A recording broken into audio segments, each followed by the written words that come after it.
Let's talk a little bit more about the heart valves now. This assures one-way flow, so we want blood to be going in the correct direction through the heart. So we start with the right AV valve. So if blood is coming in, so this is what goes from the right atrium to the right ventricle. AV meaning atrioventricular. Atrioventricular, I'm cool if you just call it AV. This is also known as the tricuspid valve.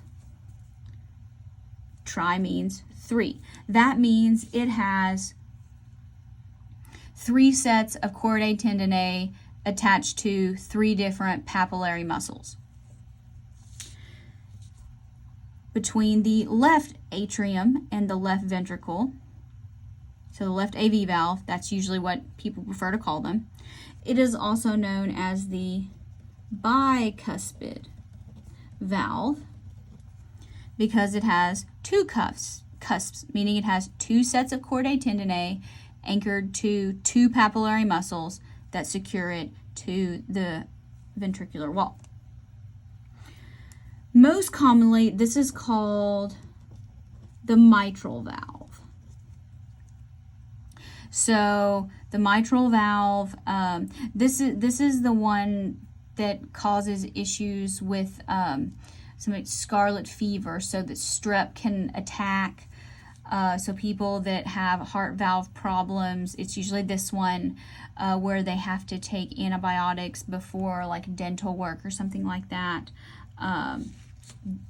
Has to do with mitral valve. Okay, so when the atria contract, now remember, AV valves are between the atrium and the ventricle, the atria and the ventricles. So when the atria are contracting, the AV valves are open. They're open because blood flow pushes. Oh, I wrote it backwards.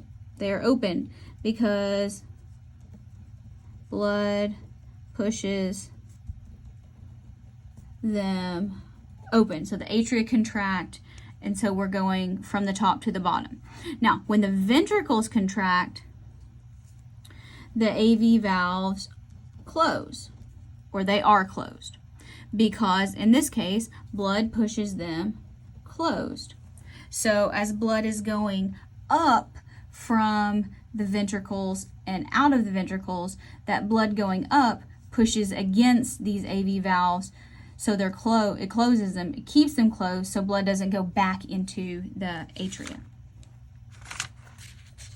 The semilunar valves, they're the ones that look like 2 half moons. All right, so on the right side of the heart, you have the right, that's going to be the pulmonary semilunar valve. You only have one. On the left side, you have the aortic semilunar valve. You have to know all the words. All 3 parts are the name. Pulmonary semilunar valve. Aortic semilunar valve. Don't forget the word, semilunar. Now, when the ventricles contract, so this is where blood's going from the ventricles to these big vessels. So when the ventricles contract, the semilunar valves are open because blood pushes them open. When the ventricles are relaxed, our semilunar valves close because the pressure in, we'll say, the aorta and the pulmonary trunk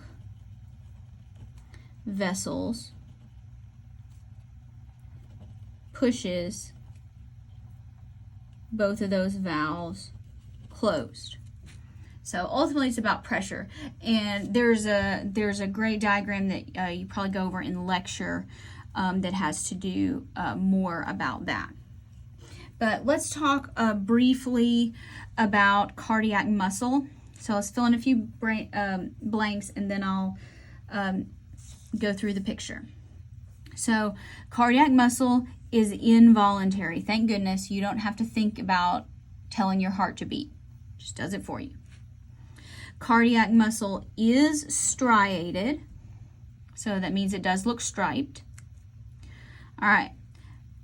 The sarcolemma, which is part of the plasma membrane, it forms T tubules. And that happens once for each sarcomere. Cardiac muscle is branched, and so that's kind of a highlighting feature of cardiac muscle. And then you have these things called intercalated or intercalated. Both of those are appropriate pronunciations. Discs, and they have two things called desmosomes and gap junctions. And I believe we talked about this in A&P1 lab when we were talking about tissues. But so here's kind of what this looks like. So here we have our sarcolemma. That's going to be our plasma membrane on there. And it folds in on itself, and that forms the T tubules. And so like when you go here, it makes a T with the sarcolemma. So these are your transverse. They're cutting all the way across these muscle fibers. All right. You can see that it's striated. Here's the stripes. All right. Now, the intercalated discs or intercalated discs between the cells.